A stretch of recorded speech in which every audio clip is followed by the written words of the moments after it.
Um mercado lucrativo, proibido e perigoso. O tráfico de pessoas e órgãos desafia as autoridades e movimenta milhões de reais. Levados para o exterior, muitos brasileiros são obrigados a se prostituir ou trabalhar em condições de escravidão. Logo quando eu cheguei, eu já tive que ir para a cama com um deles. Foi ali que eu perdi a minha virgindade. Tráfico de drogas. O Brasil é hoje uma das importantes rotas para o envio de entorpecentes para o exterior. Do outro extremo estão os usuários, que alimentam o sistema e muitas vezes chegam a perder a vida na batalha contra o vício. Não há concorrente para o crack. Nem família, nem mulher, nem filho, nem emprego, nem carro, nem casa, nem nada. Tráfico de animais. Você vai ver como as quadrilhas conseguem camuflar essa prática criminosa. A gente já flagrou traficantes que, para não ser pego com o animal, sofreu um acidente e estava matando os animais para se desfazer deles. É agora, no Justiça para Todos, que está só começando.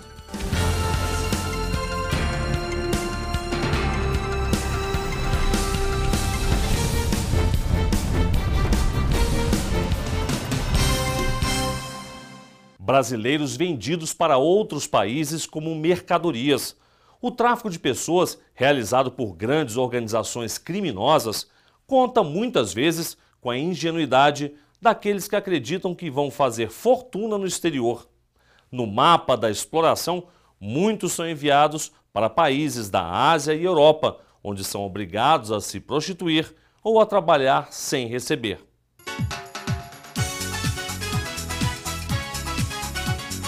Talento como esse, escondido por aí, pode até existir, mas o sucesso internacional não vem de graça. Muitas vezes nem vem. O dom dos passes no gramado se confunde a dribles tortos da vida. É muito comum propostas muito atrativas e sedutoras de uma vida melhor em outros países ou em outras regiões, sempre com a proposta de bons salários, vão pagar as passagens, etc. E principalmente quando se trata de tráfico internacional, quando a pessoa chega no outro país, no outro contexto, tem geralmente que pagar uma dívida relativa aos custos da viagem, tem o seu passaporte apreendido e aí começa o esquema de exploração. Nas rotas do tráfico de pessoas, o destino é amplo. No último levantamento realizado pelo Ministério da Justiça, foram descobertos novos caminhos neste crime. Sérvia e Romênia, no caso de jogadores de futebol tratados como escravos. E na Índia, as meninas que trabalham como modelos. Seja o drible, a beleza ou a força. Tem tráfico interno, é expressivo, justamente de uma região para outra, com as características são muito parecidas, mas não há a questão de controle de fronteiras, controle de passaportes e documento que facilita muito mais esse tipo de crime. Muda o mapa, mas não a exploração. O tráfico de pessoas nada mais é do que a instrumentalização da vida para o exercício do poder de homens sobre homens. E nós não podemos admitir a mercantilização da vida.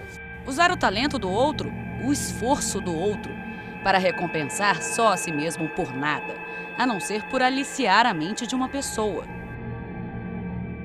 O tráfico de pessoas ele sempre está relacionado a alguma forma de exploração, né? Que é justamente você transportar, você facilitar, você levar a pessoa de um lugar ao outro para ela ser explorada de alguma maneira.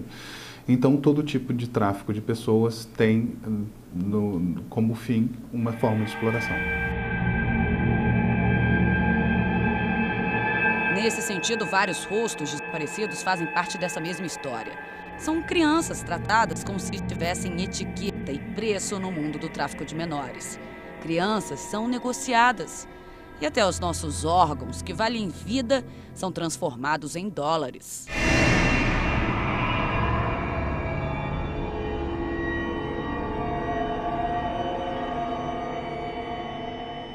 Parece história de filme, mas o tráfico de órgãos existe. E aqui no Brasil mesmo. Em 2003, a Polícia Federal desmantelou uma quadrilha que convencia pessoas em dificuldade financeira a vender um dos rins por 5 a 30 mil reais. Esses órgãos eram oferecidos a pacientes de Israel e da África do Sul. E o objetivo era aplicar um golpe no sistema de saúde de Israel, que indenizava cada cirurgia em 150 mil dólares. 12 pessoas foram presas e condenadas aqui no Brasil, 2 em Israel e 20 na África do Sul. A miséria de uns a favor do enriquecimento de outros. 32 bilhões de dólares. É a movimentação financeira desse mercado paralelo criminoso em todo o mundo. Esse lucro é financiado principalmente pela exploração sexual, que corresponde a 85% desse tipo de tráfico. Promessas existem, verdades duvidosas também, sempre. Combate, punição. Na Justiça Federal, a meta para os próximos 5 anos é julgar 70% das ações desse tipo em andamento. Faz parte do plano estratégico. Em 2010, um alemão de 57 anos foi condenado pela Justiça Federal da Bahia a 5 anos e 6 meses de prisão. Foi preso em flagrante quando tentava embarcar em um avião para Frankfurt, na Alemanha, levando 3 vítimas brasileiras. Se vierem pessoas de outros países para cá, né, e aqui são praticados alguns crimes que são tipificados na nossa legislação, pode ser feita a apuração aqui. Ou se pessoas brasileiras forem mandadas para outros países, a apuração pode ser feita em outro país. Mas o que é importante revelar é que esses crimes têm o que nós chamamos de transnacionalidade, ou seja, muitas vezes ocorre uma parte no território nacional e outra no exterior. E, portanto, essa apreciação deve ser feita no caso concreto, mas diante dessas características peculiares que atingem interesses no Brasil em preservar realmente aquilo, o bem jurídico tutelado, que seria a vida e a liberdade da pessoa. Alguns países já adequaram a legislação ao Protocolo de Palermo, um tratado feito junto à Convenção das Nações Unidas contra o Crime Organizado Transnacional, que define o crime e traça metas comuns de combate. E a partir daí, os diversos governos, os diversos países vão tomando medidas para cumprir e se adequar ao protocolo. Esse protocolo envolve desde medidas de prevenção e conscientização, né? Você informar as pessoas o que é o crime, você informar sobre casos que ocorrem o crime, informar sobre formas de tráfico de pessoas, até o fortalecimento dos órgãos de segurança e justiça, que são responsáveis pela prevenção, até a assistência às vítimas. Mas quantas vítimas existem? É difícil contabilizar. Na maior parte do mundo não existe muita informação sobre tráfico de pessoas, porque como o crime foi tipificado há pouco tempo e tem uma versão internacional muito ampla, poucos países ainda se alinharam. Os órgãos de justiça e segurança têm dificuldade em compilar esses dados, a notificação desse tipo de crime é muito baixa. E essa notificação é baixa não apenas assim pelo desconhecimento das próprias autoridades, mas das próprias pessoas, porque as pessoas podem fazer denúncias, as pessoas, muita gente que toma conhecimento com tráfico, muitas vezes não sabe que isso é tráfico que pode ser denunciado, né? Mas por que elas desaparecem?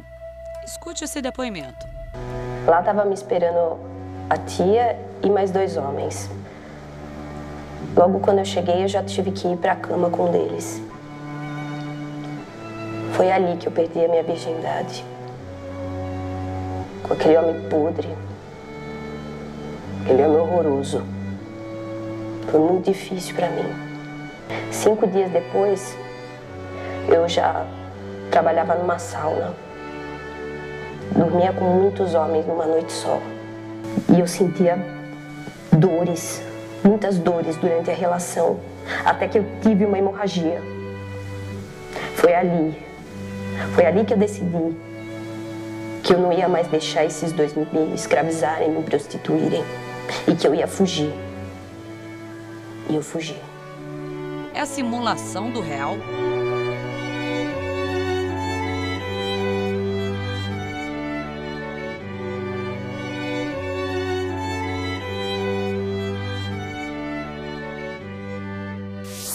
E veja no próximo bloco como é feito o combate ao tráfico de drogas no Brasil. A luta é contínua, é uma luta prazerosa porque a polícia adora ver o traficante preso. Não sai daí, eu volto já.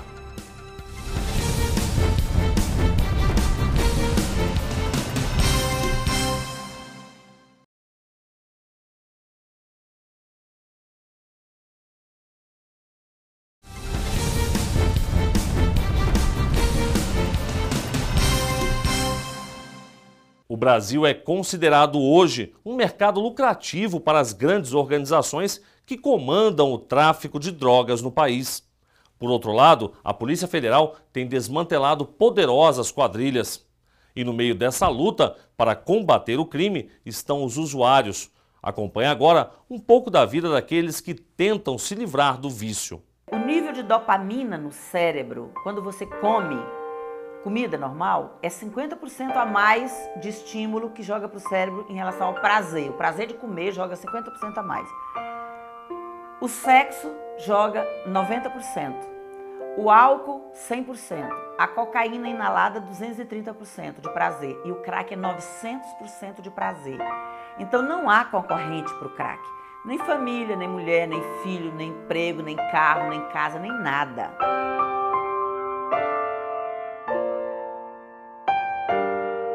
Eu só vou experimentar para saber como é que é por curiosidade. Aí eu falei assim, depois eu paro. Mas no momento é tão prazeroso, um momento rápido de prazer, que eu gostei e falei, não, eu quero mais. E fui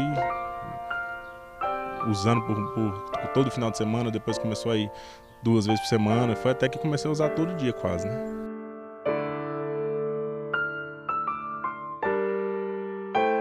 Histórias verdadeiras, tristes, entre ricos e pobres. Não existe classe, dinheiro, estudo, beleza ou carreira. E em cada narrativa, o valor que ficou para trás. Felipe teve uma criação religiosa, tinha um bom trabalho, era casado. Bastou 1 segundo de curiosidade. Perdi muita coisa. Acho que só não perdi a minha vida, porque minha vida física, né? Perdi tudo, família, profissão, empregos, foram vários empregos, foram bastante coisa. Bens materiais, carro, moto, muita coisa. Pedra, pó, diferentes só no preço, semelhantes na destruição. O efeito que a droga causa no organismo é muito bom, porque ela dá a falsa impressão de poder, de tudo. Tudo que ele não é, ele passa a ser no momento do uso. Só que isso é só por um tempo. Quando o efeito da droga cessa, ele volta a um estágio pior do que o que ele estava. Areolenes, que é responsável por essa casa de recuperação de dependentes químicos no Distrito Federal, tenta resgatar essas pessoas, que têm rosto, têm nome, têm família e têm uma vida parada no tempo. E como o Felipe e muitos outros usuários que passaram pela casa já conseguiram se libertar das drogas. 40% dos pacientes saem daqui recuperados, mas numa luta eterna. Trabalhar o caráter dele, a renovação da mente, a renovação do caráter, para que ele possa ter uma vida com outro foco. Mas essa casa não precisaria estar cheia de pacientes se a prevenção conseguisse lugar de destaque nessa luta. A prevenção seria a coisa mais importante, não deixar que as crianças experimentem, porque depois que ela experimenta, para sair é uma batalha. Eu tenho pessoas aqui que estão há 10 anos tentando sair e não conseguem. Sabe aquele latrocínio, aquele roubo? Quase tudo está ligado diretamente. E é só por aquela pedrinha que uma pessoa doente na dependência chega a se tornar um criminoso para saciar a sede de enlouquecer a mente por mais um dia. A conclusão é deste delegado da Superintendência da Polícia Federal no DF. Essa criminalidade que gira em torno do tráfico de drogas é uma criminalidade violenta. São crimes violentos. A gente tem tráfico de armas, a gente tem diversos homicídios, furtos e roubos, todos ligados ao tráfico. Os criminosos insistem. O Brasil é um grande mercado e rota para o tráfico internacional de drogas. Ele é um país de passagem, quer dizer, nós temos aqui drogas que entram pelos grandes mercados produtores, seguem para a Europa, seguem para a África, seguem para a América Central. Então, assim, nós temos, além da fronteira seca, uma fronteira marítima que é muito extensa, né? Então, se tem facilidade em essa droga sair daqui, seja de barco ou mesmo de avião. A Polícia Federal atua no combate. Neste caso, não importa onde foi, qual é a quantidade. Importa investigar e prender. No Rio Grande do Sul, a Justiça Federal condenou recentemente 14 pessoas por tráfico de drogas.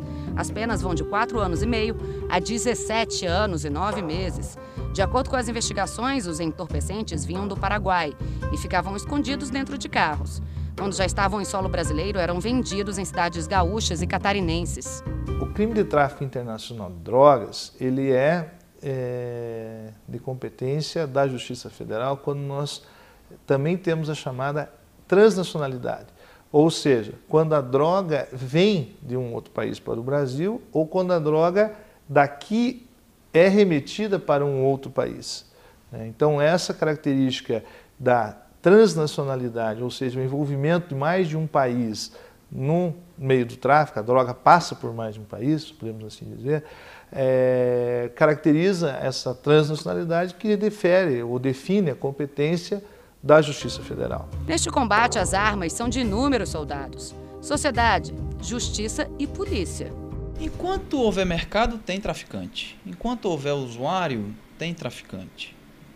É um combate difícil, não é um combate impossível, certo? A nossa luta é contínua, é uma luta prazerosa, porque a polícia adora ver o traficante preso. A gente acompanha o trabalho do Ministério Público e do Judiciário, porque o nosso objetivo é apresentar a ambos um bom trabalho para que se consiga uma condenação. E isso é que a gente quer. É por isso que a gente luta diariamente. Só quem deixou uma lacuna no tempo sabe a importância disso. O período cinzento, Felipe trocou por uma aliança de amor pela vida. A oportunidade de criar uma nova vida que eu estraguei, né? A vida de casado.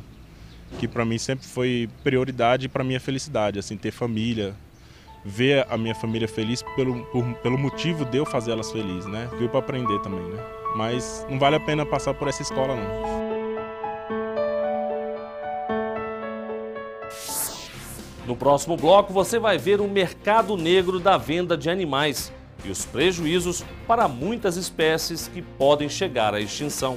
Esses animais eles são tratados com total descaso pelos traficantes. O que interessa para eles é a quantidade. Não lhes preocupa a questão de maus tratos e de transportar os animais no calor, sem água, sem alimento.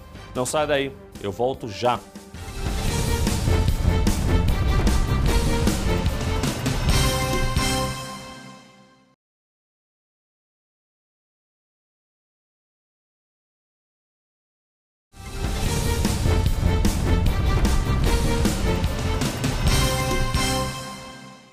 Pássaros, borboletas, aranhas, espécies raras que correm o risco de ser extintas, são alvo do mercado clandestino da venda de animais.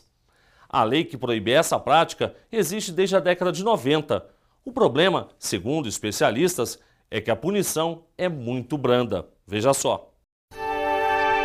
A beleza de cada um deles atrai os olhares mais curiosos e também os que enxergam aqui dinheiro. A delicadeza do voo, o som gostoso do canto da natureza, também dá lugar ao que é excêntrico, diferente e até perigoso.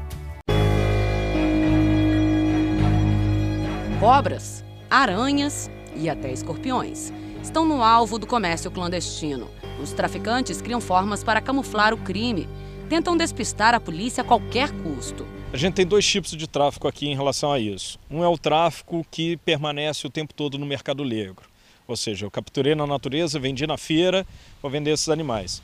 Ele tem um valor mais baixo e é menos organizado. E a gente tem um tráfico mais organizado, que eu vou capturar na natureza, vou entregar esse animal num criadouro registrado.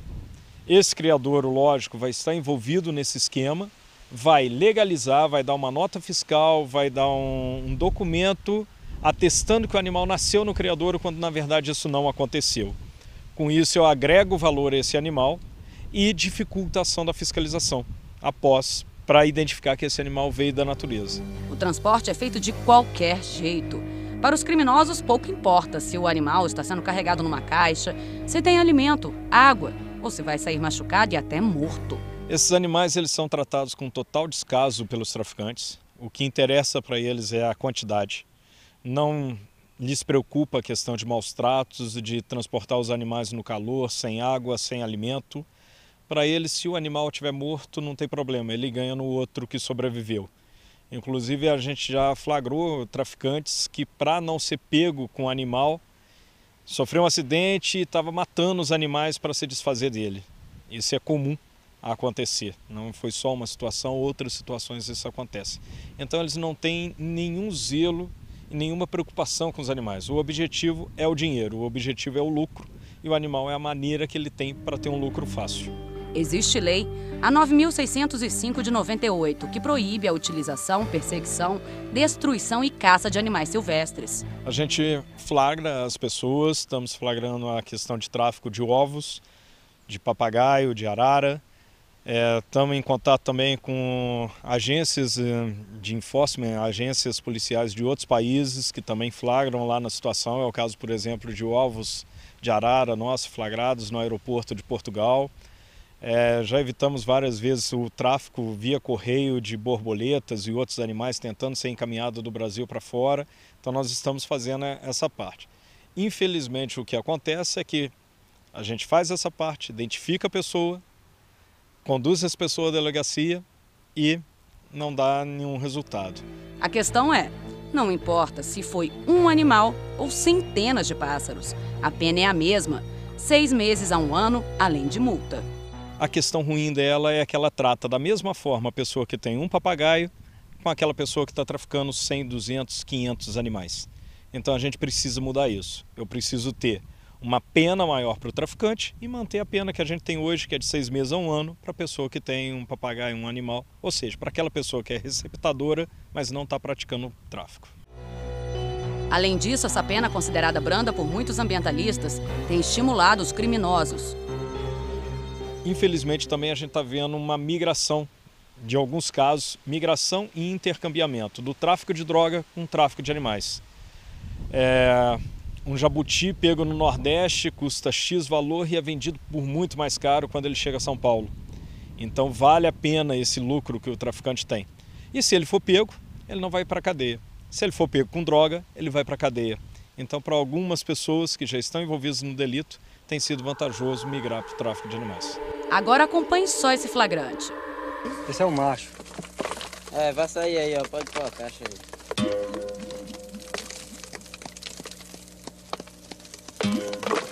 Isso aí. Esse aqui é a fêmea tem o azul, ó, e a cabeça dela é menor. Eles conseguiram encontrar um periquito. O destino dos animais é o mercado negro. Para esses homens, vale até fazer uma crueldade. Esse é o preto, porque o papagaio velho tem um bico preto e os filhotes tem um bico branco. Então a pessoa que não conhece aí é difícil falar que não é papagaio, porque quando vê a cor, vê o bico, aí sem dúvida leva.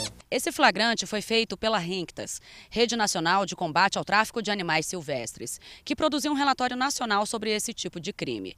Os números são alarmantes. 38 milhões de animais são traficados por ano. Uma arara azul nesse mercado pode valer até 60 mil dólares e um mico-leão dourado, 20 mil. Para o traficante, o animal não passa de uma mercadoria, e uma mercadoria barata que ele encontra de graça na natureza. Então, assim, ele não tem nenhum sentimento, nenhuma relação com esse animal, e ele o trata como uma coisa, né? Literalmente como uma coisa. Em 2011, um grande comércio clandestino foi desmantelado em Minas Gerais e São Paulo. 358 aves e um filhote de jiboia foram apreendidos. Os 38 mandados de busca e apreensão foram expedidos pela Justiça Federal. Na época, 2 pessoas foram presas. A Justiça Federal vai atuar quando os animais são levados para outro país. Então é muito comum no Brasil animais silvestres serem levados para outros países. E neste caso, né, há uma prova de que o animal saiu ou sairá pela via aérea, via terrestre ou via marítima, e havendo indícios dessa comprovação de que há uma atuação da organização criminosa em mais de um país, verificar-se-á então que a Justiça Federal vai atender esses processos e vai julgar essas demandas. Quando a intenção é boa, não é necessária a justiça nem a polícia. Para criar legalmente um animal silvestre, o próprio IBAMA pode fazer o cadastro. Existem criadouros certificados e autorizados. Tirar um animal do habitat natural dele para vender fora do país pode contribuir também para a extinção da espécie. Quando o cântaro do passo se calar, vai dar para entender o que é isso. E o Justiça para Todos de hoje termina aqui. Participe enviando a sua sugestão para o e-mail imprensa@juf.org.br. Você também pode assistir ao programa pela internet, na página da JUF ou no canal da associação no endereço youtube.com/tvajuf. Obrigado pela sua companhia e até a semana que vem.